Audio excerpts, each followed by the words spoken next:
Good morning. This is the Oak Bloke, and this video is looking at Apax Global. Right, let's just share my screen. So this is going to be going out on Substack.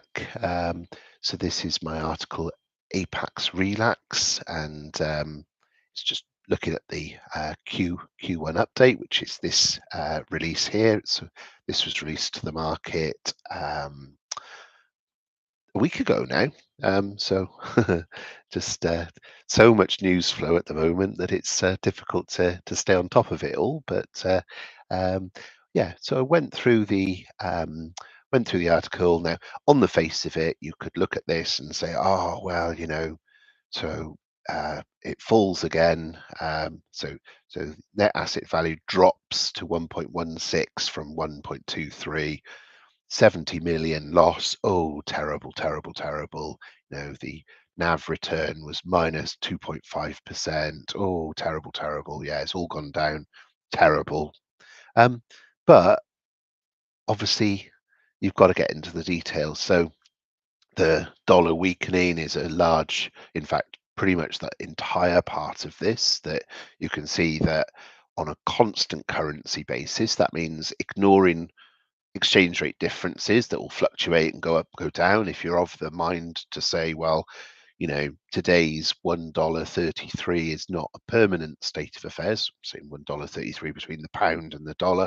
I mean, in fact, this morning it's 1.32 because yesterday the Bank of England dropped interest rates, and that makes the pound less attractive because people earn a lower interest rate, which causes people to causes the pound to weaken. So even since this article, or sorry, since this press release last week, the dollar has strengthened, and therefore some of this FX loss is now an FX gain. So that's kind of the reason to kind of consider things on a constant currency basis rather than like the only thing you've got to sort of then do is not kind of consider constant, when currency's in your favor, that you don't say, oh well, the company is doing really well because they've made some foreign currency gains. You can't have it both ways.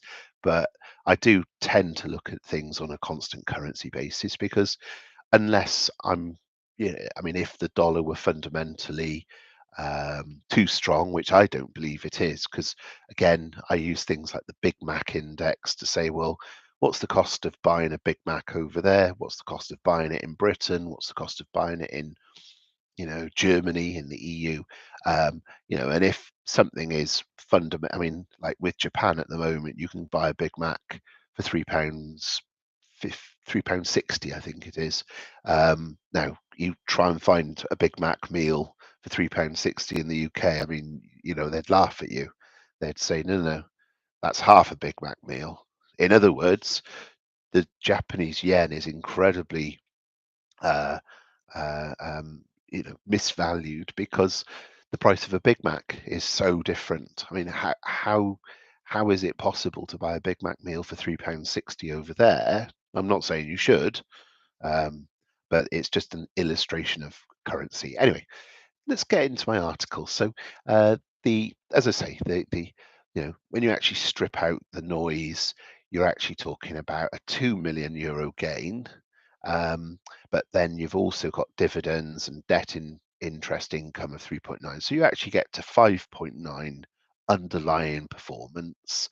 Now, I thought this was an interesting way of looking at it, that if you look at it from the point of view of that's what the dividends cost last year. So Apax does pay a very high dividend. So obviously it's got to keep enough income coming in to pay the dividend, let alone costs, let alone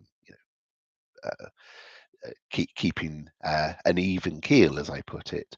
But the the pieces that were post period in the December update are still post period in the March update. In other words, things closed out in April or May. So post period, rats. Didn't want to do that. Post period, we know that there's a further 35.5 to come. that'll be booked, and that's through the disposal of Paycor, the disposal of Assured Partners. So Assured Partners is a small gain. This one is a large gain, and that relates to. We just show you here.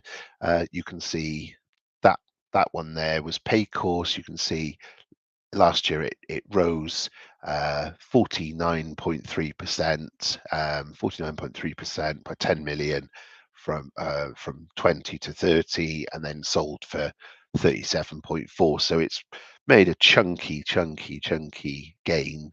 This one not so great, but the fact it sold for above its NAV, considering it was sort of on its way downwards in 2024, isn't a bad outcome, all things considered. And it obviously turns into cash. And when the portfolio is trading at a large percentage discount, so you can see it here, I've got it at a 31% discount at the end of March. Didn't sell. It didn't sell its not doing well asset off at a third off. It sold it at slightly above. So that's quite a positive, I thought. That's the point I make there, a reasonable outcome.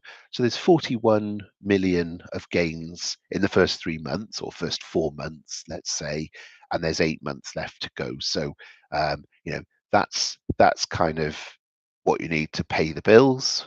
The bills being us investors, and our desire for dividends. So if you can keep going and do that 3 times during the rest of, to continue that performance for the next 8 months, that should sort of, that's on progress to get to about 125 million of gains, which obviously pays that, and then pays, sort of puts money in the kitty as well, so to speak.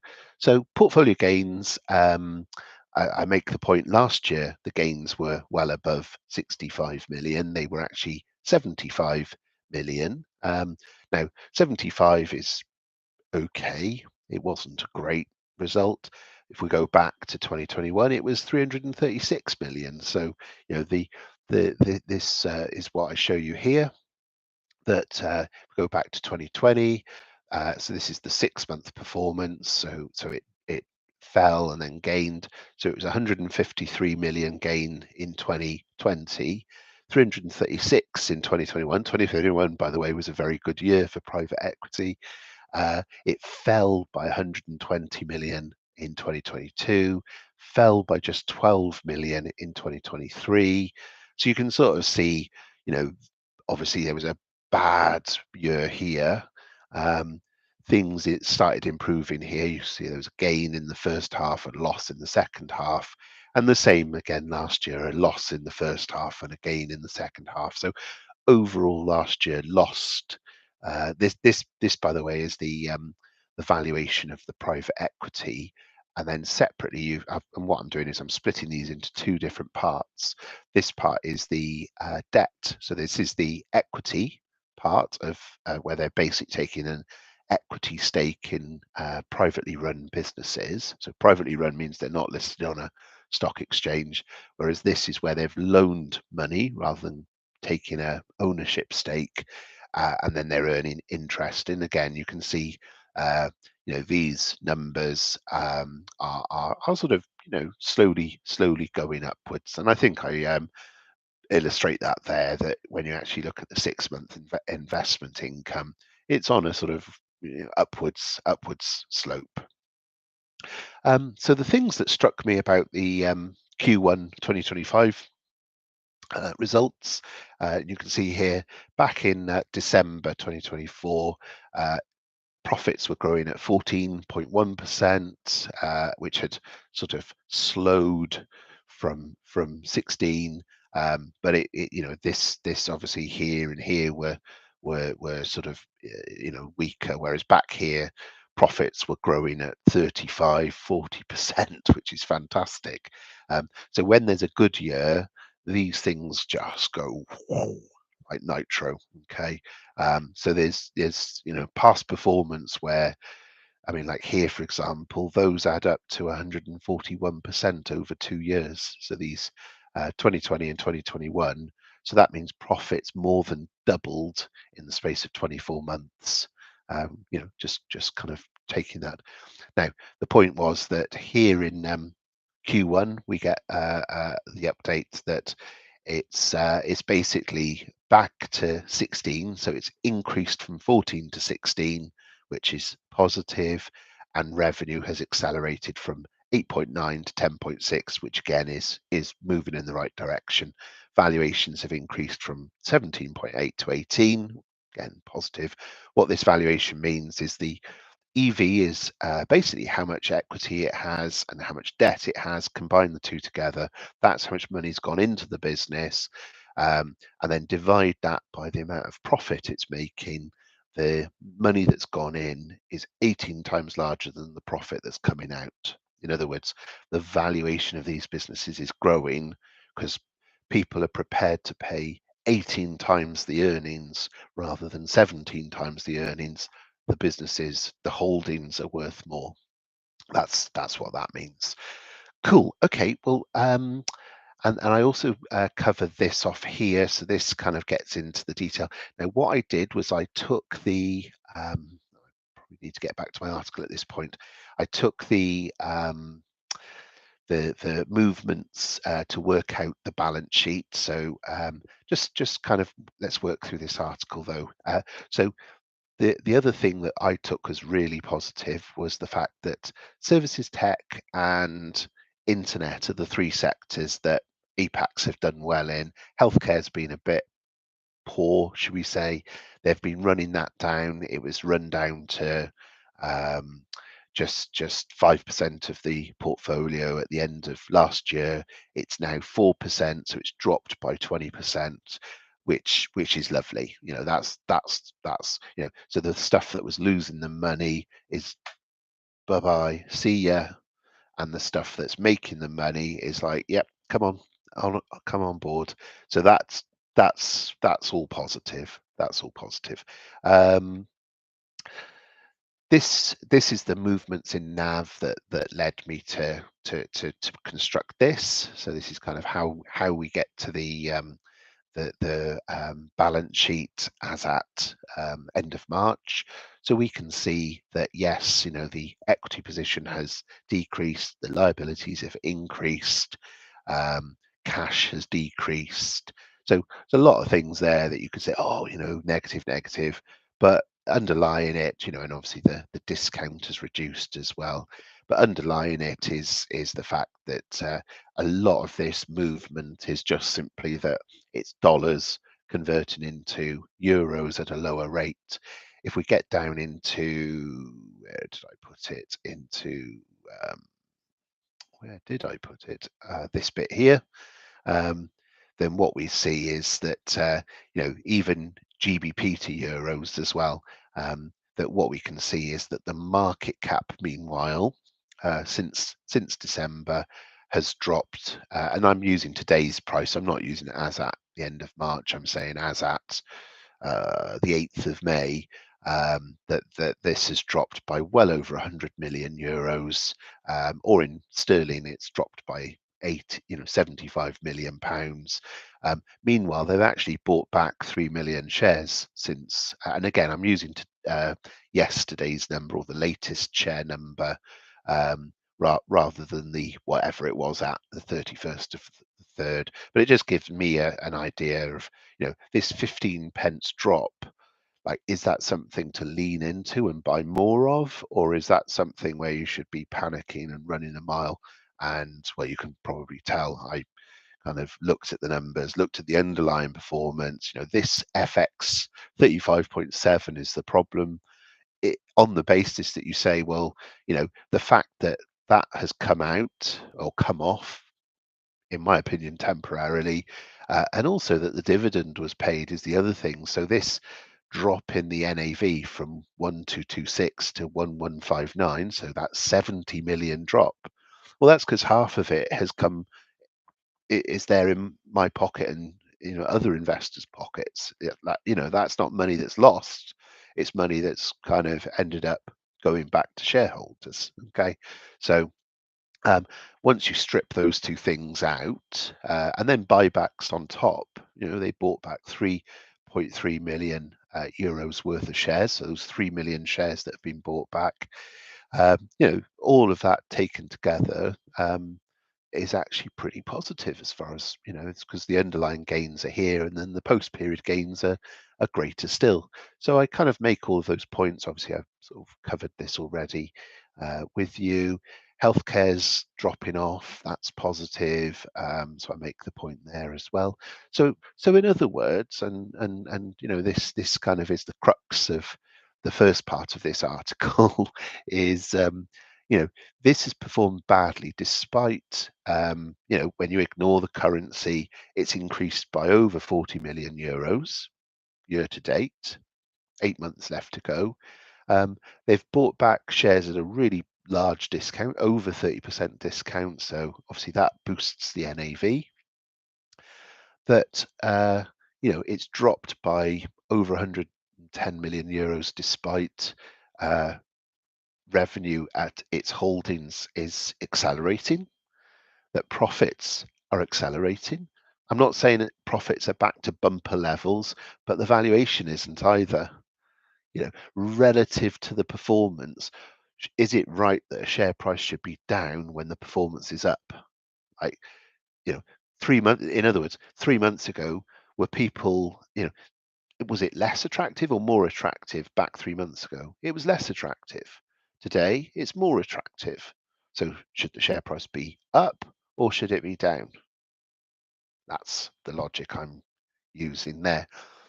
Improved valuations, 18 times from 17 times. They're getting rid of that stinky, horrible, loss-making healthcare part of their business that just needs to go. Bye.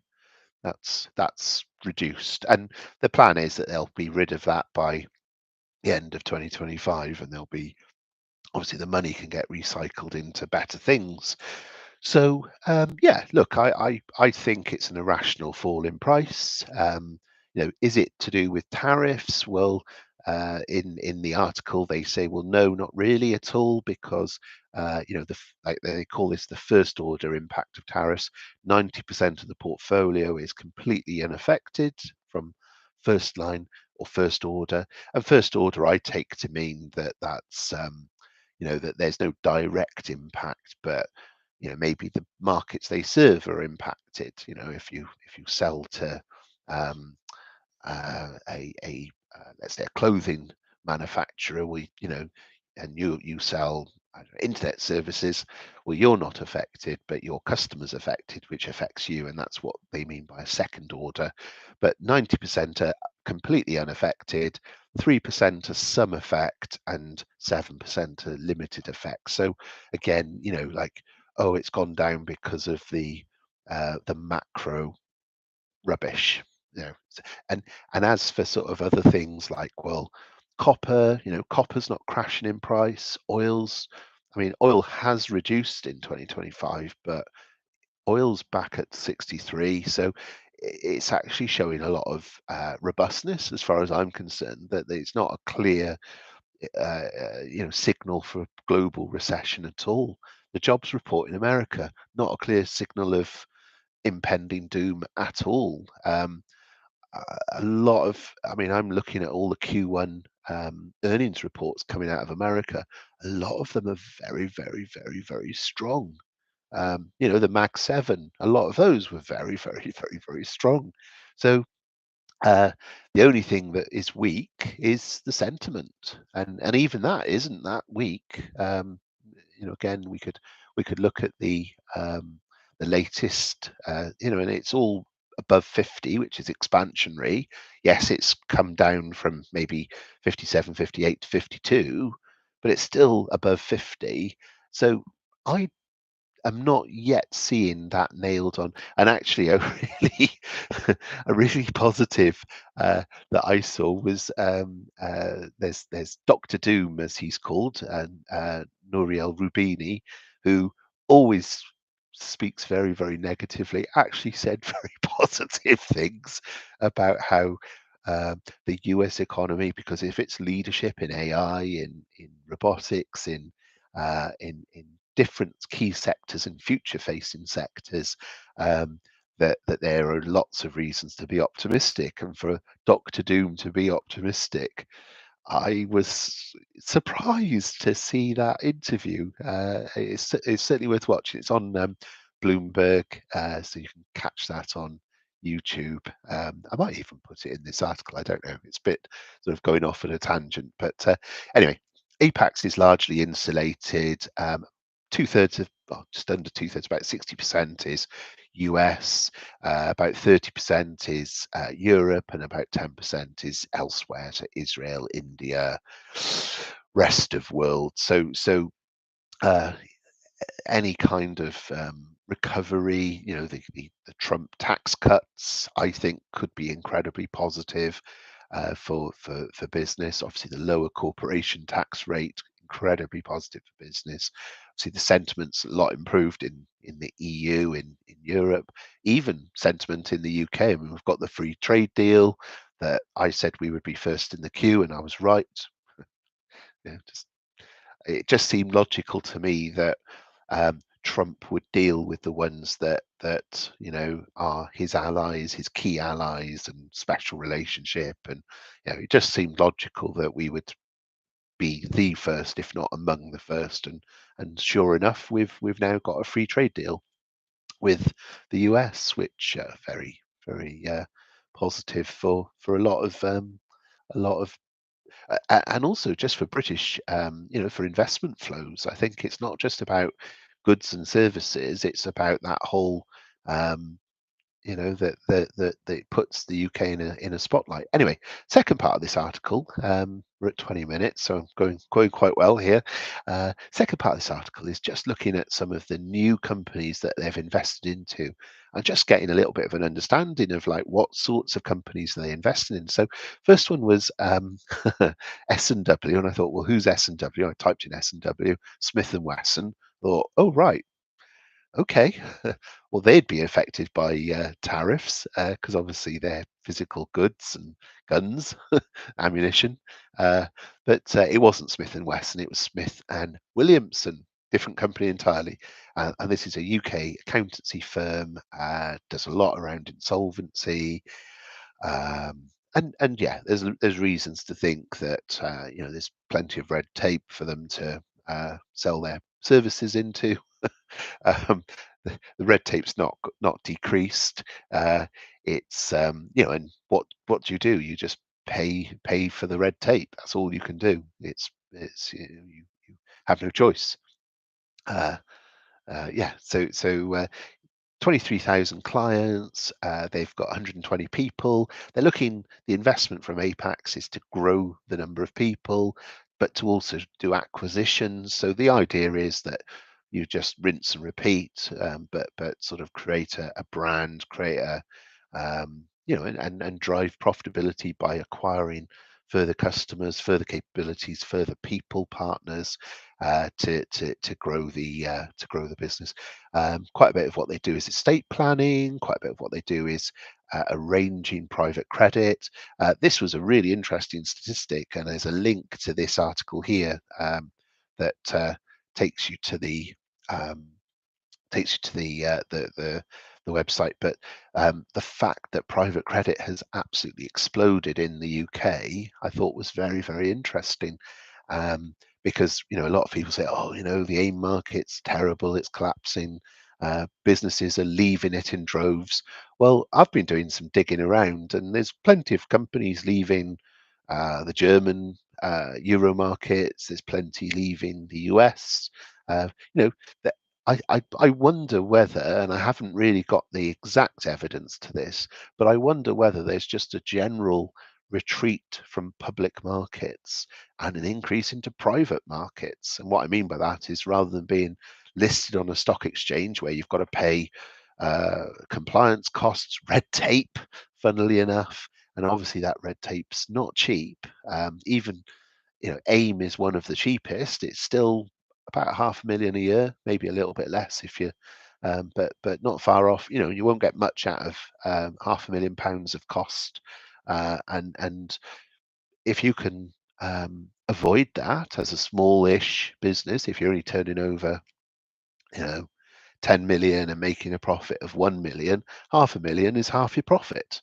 So you'd be mental to be listed when you're that small, because why would you consume half your profit? It makes no sense. If you stay private, and a lot of businesses are staying private, they're taking private credit, they're taking private equity, and obviously that's what Apax are, private equity. Yeah, so that's you know, so you're accessing companies that would otherwise be listed on a stock market, but they're not listed on a stock market because it's not worth them being listed on a stock market. And I think there's quite a lot of evidence that I'm starting to see where this obsession with Britain being like, this declinism, I think is a good word. The declinism of the UK stock markets is perhaps a little bit overblown. But anyway, you can form your own opinion on that. So the second one, so that's the first one. Second one's quite similar. It's US accountancy professional services firm. Covers ERP implementations, tax advisory, compliance, audit. Does outsourced accountancy and just services around this. So larger than S&W, about 3 times the size, 5,000 employees, 350 partners, 29 offices. They're growing 1.2 billion of US dollars revenue. Yeah, so again, taken investment with Apax to invest further in talent to drive growth.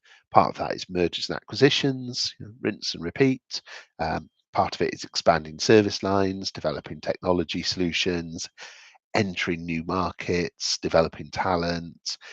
So all good things, all good stuff. And this was interesting that Apax tell us that the reasons they're particularly going after these professional service firms is that you can go after a fragmented industry where you can swallow up small, typically owner managed firms, and basically brand them and create a consistency. But you're buying resource, you're buying a customer base, you're buying a geography sometimes. So therefore, what you're also doing is you're bringing together perhaps a fragmented customer. In other words, that rather than having ad hoc services, that you focused on just driving certain types of services. So you kind of defragment the actual market, or create the market for yourself by creating that sort of virtuous circle of referenceability, of expertise in a particular area.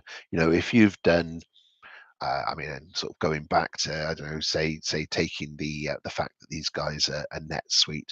I mean, if you're focused on, I don't know, florists, let's say, and you've done the top 4 florists in the country, every other florist is going to be knocking on your door saying, "I want a bit of that."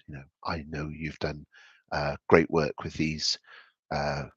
Whoever they are, top florists in the country. And I'm just saying that as an example, but that's the rationale. But also to be able to drive recurring revenue. That part of assurance is that you can charge for it. That whether that's just in terms of software, obviously the software side of ERP, or just services that wrap around those platforms. That it's more than just selling a piece of software; it's then providing all the wraparound services for and quite often, the problem that clients will have is that they themselves don't have the skills in house, so they've really got no choice but to buy those skills in from a third party, i.e., from Kun Resnick. So that's the second one. As you can tell, I like both of the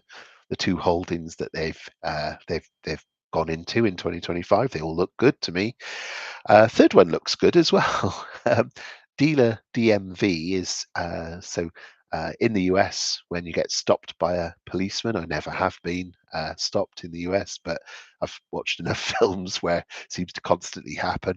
Of course, the policeman goes tap, tap, tap with his gun in his, sort of tap, tap, tap, license and registration. So it's basically the bit that's the registration. It's your title to your vehicle, the title, and that's obviously been a manual paper process, and all the sort of nonsense that goes with paper processes.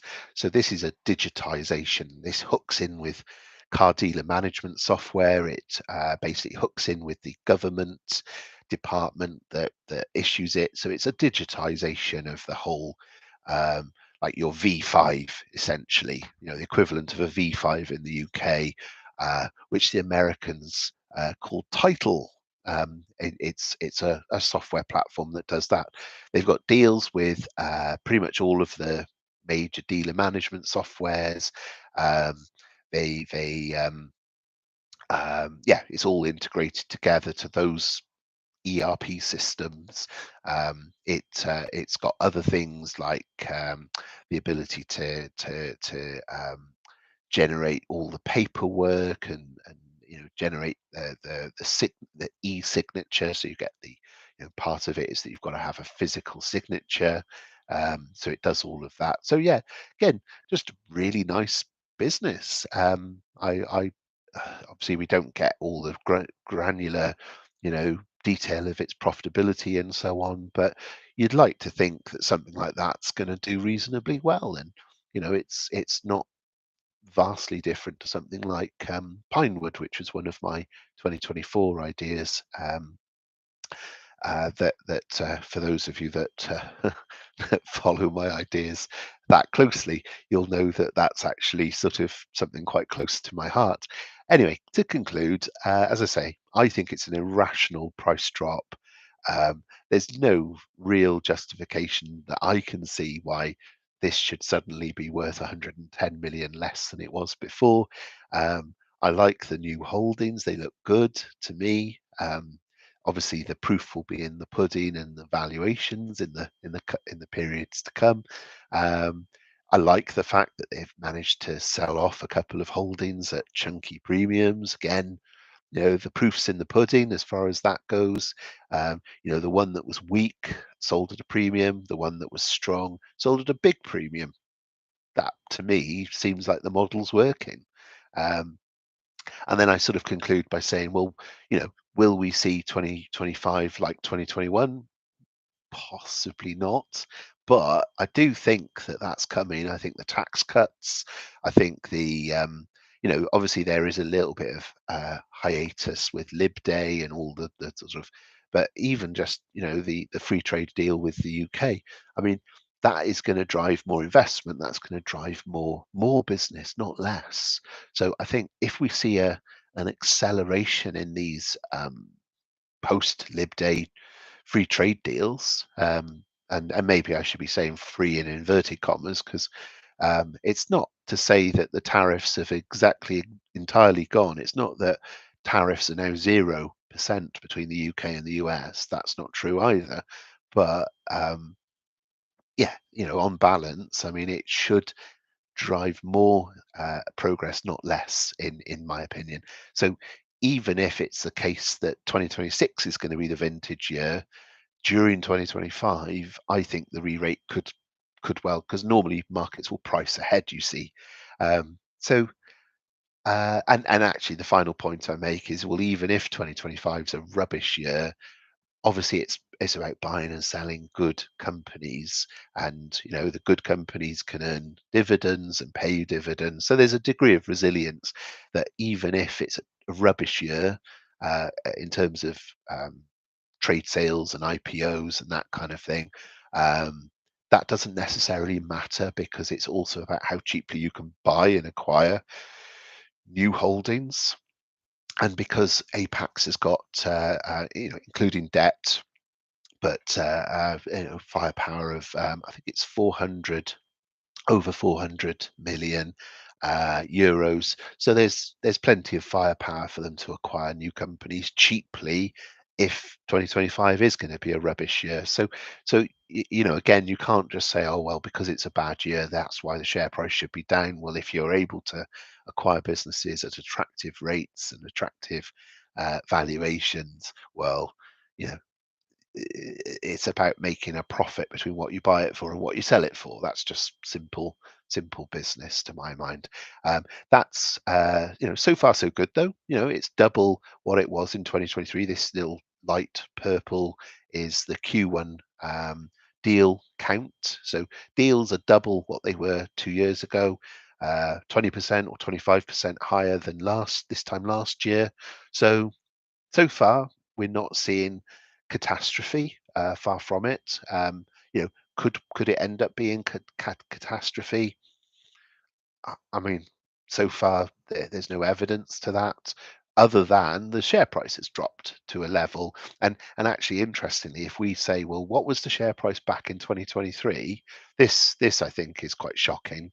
Uh, Back in 2023, the share price was what, £1.70. £1.80. Let's just put that into a chart performance. So we're saying today, compared to, where are we? That's sort of 2023. So it was at £1.84, or the low in 2023 was £1. How low does that go? £1.52. So this dropped to what, £1.06. I didn't quite catch it at £1.06. I would have quite liked to have, but I did manage to get it at about £1.10, and today it's at £1.20. So I've topped up on this because I looked at it and thought, no, this is ridiculous. Like, where's the justification for it to be 30 or 40% lower than when it was back in 2023, when things were genuinely bad? Just doesn't make any sense. That, like, even comparing back against itself, when 2023 was generating these losses in the portfolio. It generated in 2022, okay, it generated 120 million euro loss to the portfolio. And then the following year, it was a 12 million loss. Despite that, it remained at elevated levels, and it's only really, this is where, it was by about here. I think it was towards the no, it was here towards the end of December. So I think I included it in my ideas at about £1.40, £1.41, something like that. So since then it's dropped, but should it have dropped from 140 to 110 or 120? I don't. Well, anyway, I'm repeating myself now. But anyway, that concludes this video. None of this is advice. This is just me talking about what I see. This is quite an interesting one. Let me just move it down. So there we go. This is quite interesting. Again, compared to uh, back then, when it was at a 25% discount or a 30% discount. I mean, it dropped to near on a 50% discount. Like, what? So the assets have not dropped in value, but the share price has. So anyway, I hope that's been useful. And as ever, this is not advice. This is just me talking through ideas. This one's one of my Oak Bloke 2025. The article will be published on the Oak Bloke Substack in due course. I thought you loyal people on subscribing to the YouTube channel should get to see it first, and there lots of other articles at that Substack as well. All right, cheerio for now. Cheerio.